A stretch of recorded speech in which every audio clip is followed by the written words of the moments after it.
Just because we see new fashion trends popping up every season doesn't mean we have to follow all of them. In today's video, I'm sharing the latest fall trends that I think you should stay away from and the more sophisticated options we should be embracing instead. There's a lot to go through, so let's get right into it. The first fall trend I'm going to be avoiding is grape purple. Now this is a very rich, opulent color. It's very bold, striking, it's highly saturated, and it has a very royal, regal essence about it. And it's almost looking like this is set to be the new hot color for the fall season. I think this color pairs beautifully with other neutrals. It also pairs beautifully with the burgundies and browns that are also hot for the season. And this is very much a personal preference because I'm just not a purple type of gal. And it's funny I say that because I actually had purple as my accent color in my wedding 25 years ago. But since then I've really fallen out of love with it, and it's just not a color that I gravitate to or resonate with. I currently don't have any of it in my closet, and I just don't see it as a color that I'm willing to incorporate at this time. Instead, I'm sticking to a neutral classic color that is in heavy rotation in my wardrobe already, but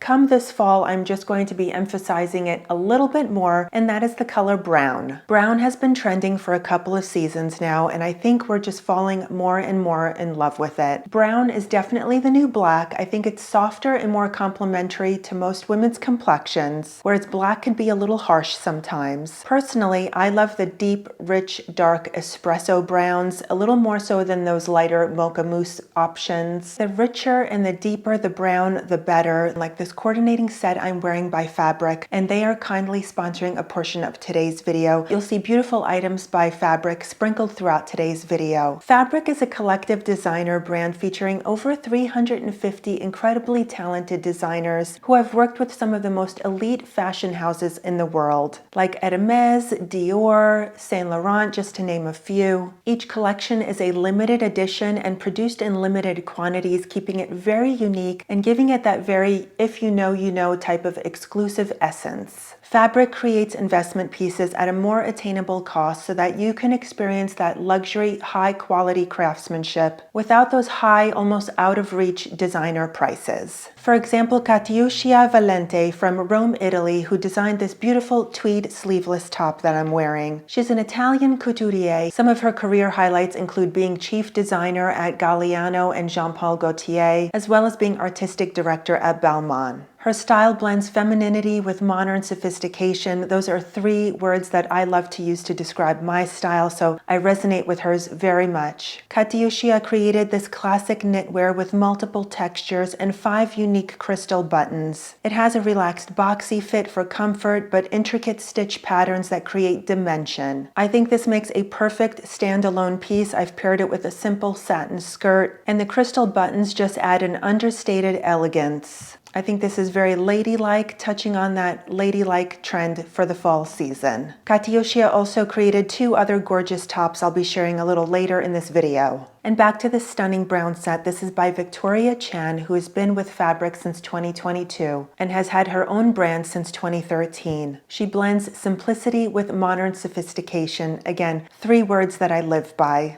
Her architectural couture is all about knots, curves, and draped silhouettes. She has earned nominations for Sweden's Guldnappen Award and has been featured in publications like Elle Sweden. This 2-piece set is definitely one of my standout favorites that I'll be showing you in this video. The subtle cowl neckline and the asymmetrical draping make this top a standout piece, and this dry silk fabric brings about this natural texture without the added weight. I also love the asymmetrical hemline, allowing this top to be worn untucked, and it pairs perfectly with matching trousers, but you can also mix it with your favorite jeans. The matching trousers are also made of the same mulberry dry silk with that gorgeous texture. And of course, I love the wide leg relaxed feel of them. The elastic waistband adds comfort but still looks very elevated. And of course, the pockets help with that effortless feel. If you love Fabrique's designer pieces, I have some discount codes to share with you for first-time buyers and returning buyers. Take advantage of these codes before these items sell out, as they are limited pieces only. Also, be sure to take advantage of Fabrique's free membership program, where you can earn points with every purchase, as well as exclusive perks like early access to sales. Now here's a trend that is refusing to leave us no matter how hard I try to wish it away, and that is the low-rise pant. This reemerged several years ago with the whole Y2K movement, and it just doesn't seem to be going away. I know this could be very controversial and very polarizing. Either you're a low-rise gal or a high-rise, or maybe you're somewhere in between with that mid-rise, but I know wholeheartedly that I do not like a low-rise. I prefer to make my legs look longer, not shorter, and I prefer to hide my little tummy instead of accentuating it like a muffin top. Designers like Chanel and Victoria Beckham try to give it a sophisticated twist by showing it on their runway for fall, but I'm sorry, I'm just not buying into it. Now forget those low-rise jeans. What I think we should embrace for the fall season that I think is a really fun and exciting trend in denim is the embellished jean. Crystals, fringe, embroidery, and metallic details. Your denim is no longer the supporting character. With this trend, it is the star of the show. On the runways, we saw this from Dolce & Gabbana, from Stella McCartney, and Versace. And I mentioned this as a trend last year in my denim video, but I think this fall season, it's really going to start to pop. Now these gradient diamond texture jeans, oh my goodness, I'm going to be living in these all fall. These are created from designer Natalie Moran. Having worked at Saint Laurent, Kenzo, and Ari's, she's known for fusing sensual draping with rebellious edge, and I totally see that in these jeans. Now these jeans are part of the Recast, which is a new denim collection that Fabrique is launching. Fabrique has teamed up with some of today's most iconic denim designers to bring you this collection, including Adriano Goldschmied, who is the founder of Diesel and AG Jeans. This collection focuses on making your denim the center of attention, and that's very apparent in these diamond textured jeans. They have a straight, wide fit, so although it's relaxed, it has a very balanced proportion. It's a mid-high waist, which hits me just at my belly button, so it's a very comfortable fit. And it's 100% cotton, however, it doesn't feel rigid. It's got that soft crochet feel from the pattern, and they just seem comfortable enough for all day wear. I love the length, and I'm wearing them with a kitten heel, and I'm 5'7" for reference. This is definitely a jean that I will be making the focus of many outfits to come. Animal print has been dominating for a few seasons now. We've definitely seen our fair share of leopard and python, and I'm still very much loving both of them, but there's another animal print out there that I haven't yet embraced, and I'm not quite sure if I will be, and that is cow print. Cow print really gained popularity last year as the whole Western trend really started re-emerging. I find this to be a very youthful, playful type of print, more of a Gen Z type of animal print. A leopard or a python have a little more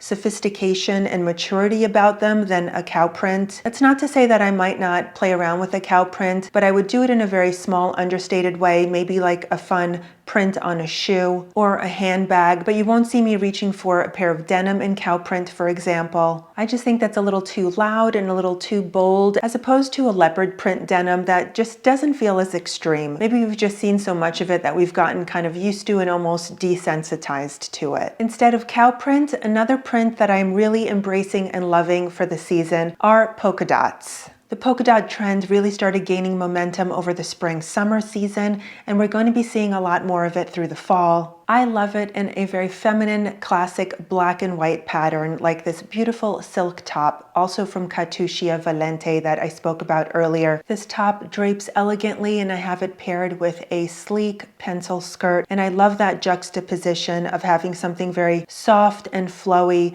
with something very rigid and strong. Although this look seems very feminine, I think it also reads as very powerful. We're about halfway through this video, so this is where I ask you to please support this channel and give it a big thumbs up. And while you're down there, check that you're subscribed. If you're not, please go ahead and hit that subscribe button, because this is the type of content you'll see here all the time. We're all about chic, sophisticated, modern fashion, and you'll see a lot of fashion trend videos, styling tips, and fashion advice on how to always look fresh, current, and modern for the season. This community is mostly women over 40, but I welcome any age because there's no age limit on sophisticated style. And if you've just subscribed, please say hello in the comments below, because I'd love to get to know you. This next trend has been highly popular in dress silhouettes lately, and I tried it over the summer, and although I thought it was lovely, I don't think it's one that I'm going to be embracing. I don't feel like it's really quite me, and that is the drop waist trend. This is a very elegant style of dress. It certainly helps women with shorter torsos to elongate their frame. I can probably say I'm very short torsoed because I do enjoy a high waist, and I almost feel like my chest and my trousers often meet each other because I don't have a lot of space in the middle. So I really would benefit from a drop waist. However, I prefer to lengthen my legs versus lengthening my torso. I just think on women in general, it seems more elongating and slimming to have your legs look longer than your torso. I feel like the drop waist cuts you in half, and not only does it shorten your legs, but it really doesn't do much for your upper half either. Also, I feel like the drop waist is very tight through an area where I don't really want to accentuate as far as showing off my tummy, especially the little pouch under my belly button. That's definitely a self-conscious area, and I don't want to draw attention to it with a drop waist. So I'd rather embrace the ruching and the draping trend that we're currently seeing. On the runways, we saw dramatic and voluminous draping. I love a draping feature when it's an asymmetrical type of gathering, especially in the waistline.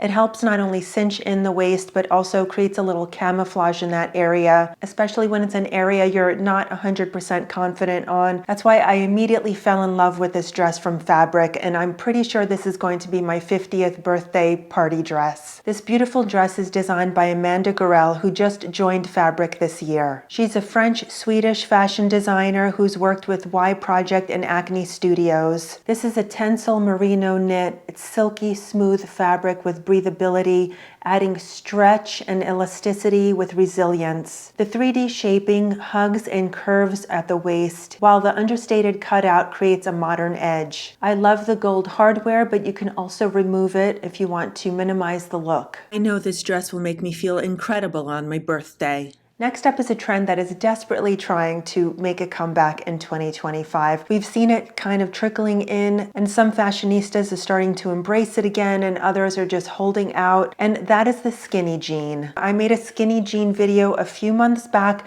but it wasn't really a skinny jean. It was more of a slim, straight jean, which I find to be a much more wearable style versus the skin tight, painted on, ultra stretchy type of skinny jean, which I still think has a very dated feel to it. So yes, I'm definitely not embracing those skin-tight skinny jeans for the time being. Instead, I'm still embracing the beautiful curve and modern feel of the barrel leg. This silhouette is relaxed and curved through the thighs and often has a tapered ankle. And there's those very extreme versions that are called horseshoe. Those can be a little polarizing, a little off-putting, but I think in general, a barrel leg can be worn by many women and feel very sophisticated and very modern in it. For example, these Cassie low curve jeans from Fabrique. This is from designer Megan Roche, who has formerly designed for Proenza Schuler and Diane von Furstenberg. These are wide leg jeans, but they have that slight curve through the leg to help make them feel a little more like a barrel, but a very subtle barrel at that. This is lyocell denim, which makes them feel more like a trouser than a jean. I love the center seam down the front, which makes them feel more polished and creates a leg lengthening effect. And of course, it has one of my most favorite features, which is a high waist. I think the subtle curvature in this leg keeps these jeans looking very modern, but very sophisticated as well. I could see these lasting longer than the trend,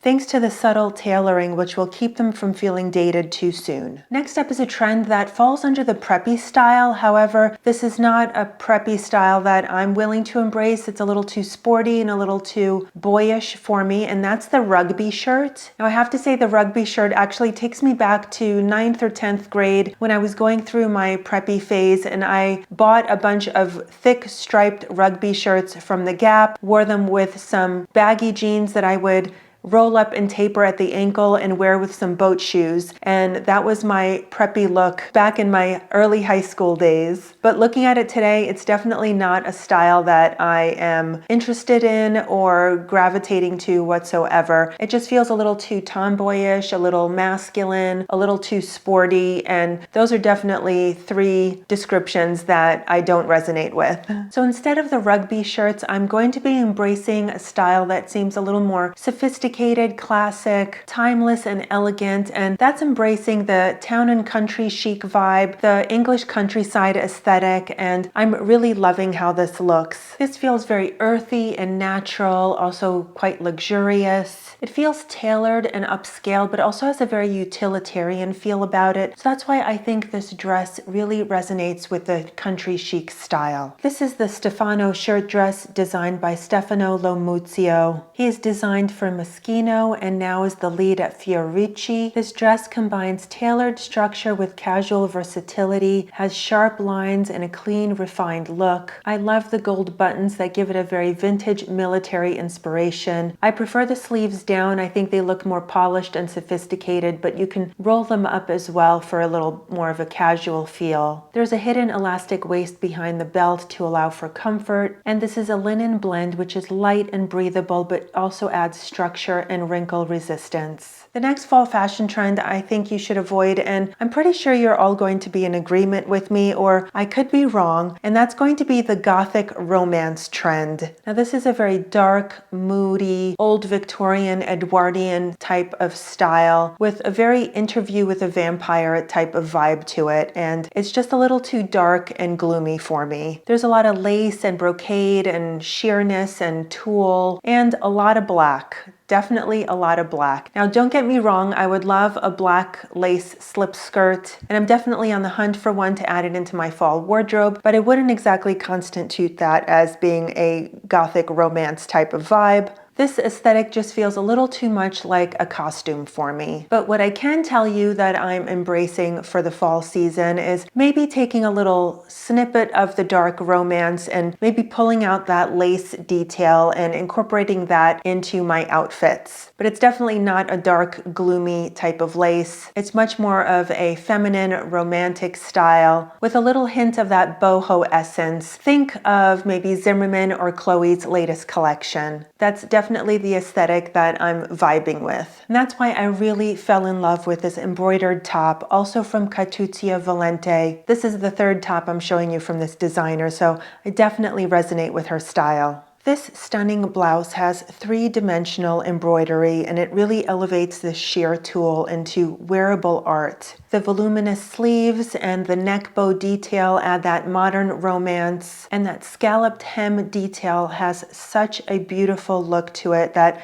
it would be a shame to tuck this in. A blouse like this almost feels a little out of my comfort zone, but putting it on just made me feel so incredible. I said in a previous video that I need to experiment a little more with the boho aesthetic, and this romantic essence of a boho style is definitely one that I can resonate with. You can see I did pair this with some flared white jeans and some rose-colored sunglasses to really play up that boho vibe, and I just love this look. It's a little 70s, it's a little romantic. It may not be exactly the way this designer intended for someone to wear this blouse, but I'm embracing it and I'm really loving how this looks. Let me know in the comments below if you agreed or disagreed with anything on this list. I would love to know what you're embracing or leaving for the fall season. And if you loved any of Fabrique's designer pieces that I showed you here today, please go to the description box below and check out the links and take advantage of the discount code, and be sure to sign up for their free membership program. As always, please remember to give this video a thumbs up and subscribe if you haven't yet already. Have a wonderful day wherever you are in the world, and thank you so much for tuning in. See you soon. Bye.